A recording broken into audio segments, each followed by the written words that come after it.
TCS वाले case से हमने ये सीखा कि कॉरपोरेट ऑफिस में भी मकसद को अंजाम दिया जा सकता है, और लेंसकार्ट से हमने ये सीखा कि ऑफिस में मकसद के लिए माहौल कैसे तैयार किया जा सकता है। सोशल मीडिया पर इन दिनों लेंसकार्ट ट्रेंडिंग पर चल रहा है, लेकिन किसी अच्छी वजह से नहीं, बल्कि अपनी एक ऐसी हरकत की वजह से जिसके लिए लेंसकार्ट को एक अच्छा खासा नुकसान उठाना पड़ सकता है। असल में सोशल मीडिया पर आजकल एक डॉक्यूमेंट बहुत तेजी से वायरल हो रहा है, लेंसकार्ट की ड्रेस कोड गाइडलाइन। ये असल में कंपनी की एक रूल बुक है जिसमें यह बताया गया है कि एम्प्लॉइज को किस तरह के कपड़े या ज्वेलरी पहनकर आने की इजाजत है। तो इस डॉक्यूमेंट में यह लिखा हुआ है कि आपको ब्लैक कलर की टर्बन यानी पगड़ी पहनकर आने की इजाजत है, आपको ब्लैक कलर का हिजाब पहनकर आने की इजाजत है, लेकिन आपको बिंदी लगाकर आने की इजाजत नहीं है, आपको कलावा पहनकर आने की अनुमति नहीं है, और आपको टीका तिलक लगाकर आने की इजाजत बिल्कुल नहीं है। अगर आप सिंदूर लगाकर आते हैं वो भी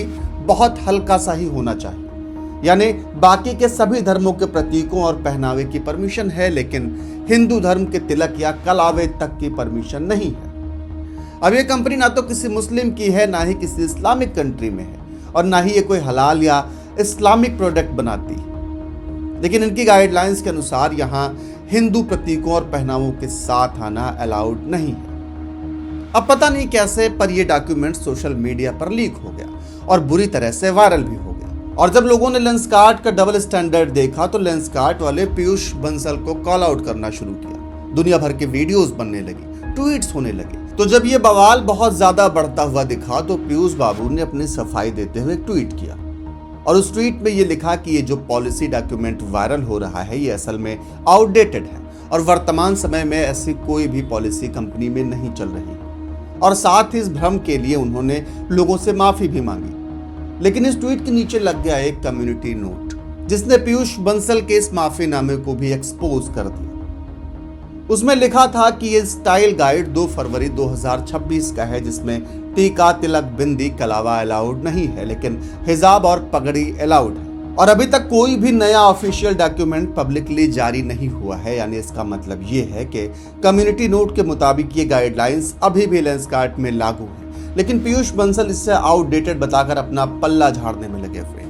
लेकिन यहाँ पर सोचने वाली बात यह भी है कि अगर ये स्टाइल गाइडलाइन पुरानी भी है तो इस तरह की गाइडलाइंस जारी करने की आखिर जरूरत क्या थी। ये गाइडलाइंस जिस भी समय की है, लेकिन ऐसी गाइडलाइंस हैं ही क्यों जिसमें सीधा सीधा एक ही धर्म को टारगेट किया जा रहा। और यही सवाल पब्लिक सोशल मीडिया से लेकर वीडियोस तक हर जगह पूछ रही है, लेकिन पीयूष बंसल और लेंसकार्ट की तरफ से जवाब के नाम पर बस यही आया है। वैसे जिस तरह की कंट्रोवर्सी में आजकल पीयूष बंसल फंसे हुए हैं, ठीक वैसे ही कंट्रोवर्सी कुछ दिनों पहले शार्क टैंक के एक और पैनलिस्ट नमिता थापर के साथ हुई थी, जब वो नमाज के हेल्थ बेनिफिट्स बताते हुए वायरल हुई थी। इस सैटरडे मैंने बहुत मजे से ईद सेलिब्रेट की with some of my closest friends, and पता है उन्होंने मुझे बताया कि नमिता तुम हेल्थ के बारे में इतना बताती हो, do you know the health benefits of नमाज? And it's truly incredible. Number 1, it's a full body exercise, so good for flexibility, blood circulation improve होता है, great for your joints and knees. Secondly, एक mental health के लिए बहुत ही बढ़िया है because there is repetition, there is focus, it's almost like a form of meditation. Thirdly, तशहुद is like a form of vajrasan which is great for your digestion। और सबसे अच्छी बात है कि आपको दिन में 5 बार एक रीसेट मिलता है, a break from chaos। And another thing, ज्यादातर ये पढ़ा जाता है in a community setting and that social connect is just so wholesome and fulfilling। जिसके बाद लोगों ने उन्हें अच्छा खासा ट्रोल किया था। बहुत सारे लोगों ने लिखा था कि नमाज से कई गुना ज्यादा हेल्थ बेनिफिट्स योगा के हैं, सूर्य नमस्कार आसन के हैं, लेकिन नमिता थापर वोग बनने के चक्कर में नमाज को प्रमोट कर रही है। इसके अलावा Namita Thapar shark tank season 1 के एक प्रोडक्ट मेंस्ट्रुपीडिया में भी 20% की इन्वेस्टर हैं, जो कि पीरियड्स को लेकर समाज में फैले हुए मिथ्स और टैबू को हटाने का काम करता था। लेकिन उसका भी मुख्य टारगेट हिंदू धर्म में पीरियड्स से जुड़े हुए रिवाज ही थे।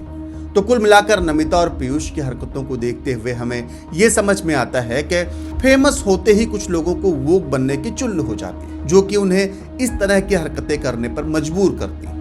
लेकिन ये वोक और वन साइडेड सेकुलरिज्म की चुल्ल सिर्फ पीयूष और नमिता जैसे लोगों की नहीं होती, बल्कि हमारी कुछ सरकारी संस्थाओं को भी होती है। जेईई और नीट की तरह ऐसे बहुत सारे सरकारी एग्जाम्स होते हैं जिनमें बच्चों को कलावा या ईयर रिंग्स तक पहनकर जाना अलाउड नहीं होता। अगर किसी के कपड़े में एक्स्ट्रा बटन भी लगी है तो उसको भी काट के निकाल दिया जाता है। ये काटना पड़ेगा ना सर, बड़ा बहुत काम ही रेटिना है। ये मैडम ये काम करिए, ये यहाँ से काट दो, ये यहाँ से काट हाँ यूँ ये वापस सिलाई वाह, कैसे लेना मैडम, ऐसे वो इधर एक और भी है, है। एक और है इसका।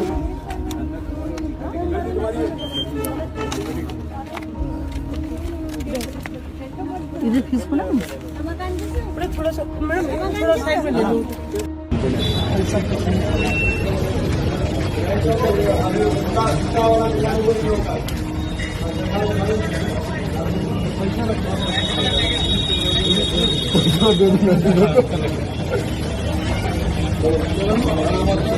लेकिन यहाँ भी हिजाब और बुर्का अलाउड होता है, उसे पहनकर आने से नहीं रोका जाता और ये चीज इन एग्जाम्स में आज से नहीं बहुत सालों से होती हुई आई है।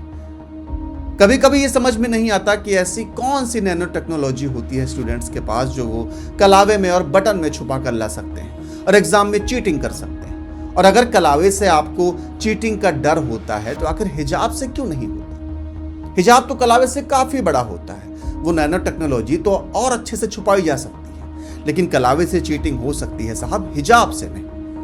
और इतनी सारी ड्रामेबाजियां करने वाली ये संस्थाएं अपना पेपर लीक होने से नहीं रोक पाती। तो सिर्फ लेंसकार्ट ही ऐसी संस्था नहीं है जो इस तरह का वन साइडेड सेकुलरिज्म प्रमोट कर रही है। खैर, लेंसकार्ट पर वापस आते हैं। तो जब से लेंसकार्ट का ये हलाल सर्टिफिकेट सोशल मीडिया पर वायरल हुआ है तब से ही लेंसकार्ट का अच्छा खासा बायकॉट चल रहा है और पीयूष बंसल को कॉल आउट किया जा रहा है। बहुत सारे लोग तो ये भी दावा कर रहे हैं कि लेंसकार्ट की एक अच्छी खासी फंडिंग अरब कंट्रीज से आती है, इसलिए उनको खुश करने के लिए इस तरह के नियम बनाए जा रहे हैं। और अब इस बात में कितनी सच्चाई है ये किसी को नहीं पता है, लेकिन इतना जरूर पता है कि ये जो हरकत लेंसकार्ट ने की है इसके लिए इन्हें अच्छा खासा नुकसान झेलना पड़ेगा। खैर, पीयूष बंसल ने इस कंट्रोवर्सी पर अपना रिस्पांस दे दिया है और इस गलती के लिए माफी भी मांग ली। तो उम्मीद है कि अब पीयूष बंसल साहब को बातें समझ में आ गई होंगी और अब लेंसकार्ट की तरफ से हमें ऐसी वोकनेस देखने को नहीं मिलेगी। बाकी आपकी इस मुद्दे पर क्या राय है कमेंट सेक्शन में जरूर बताइएगा।